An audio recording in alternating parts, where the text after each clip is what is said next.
EU สั่งระงับข้อตกลงการค้ากับสหรัฐอเมริกาอย่างบ่มีกำหนดภายหลังทานทรัมป์ข่มขู่จะขึ้นภาษีสำนักข่าว CNN รายงานวันที่22 มกราคม 2026 ว่า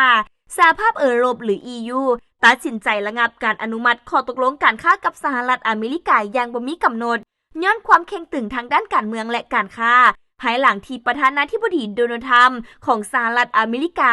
ข่มขู่จะนำใช้มาตรการขึ้นภาษีต่อบรรดาประเทศในยุโรปหากบ่ยอมรับจุดยืนของสหรัฐต่อประเด็นเกาะกรีนแลนด์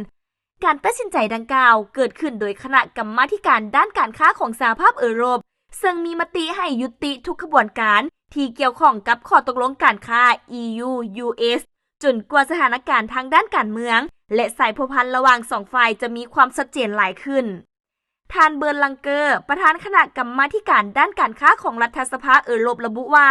ภายใต้สถานการณ์ปัจจุบันการดำเนินงานตามปกติแมนบ่สามารถเฮ็ดได้พร้อมทั้งย้ำว่า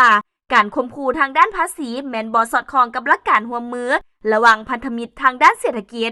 สำนักข่าว CNN รายงานว่ายังบ่มีความชัดเจนว่า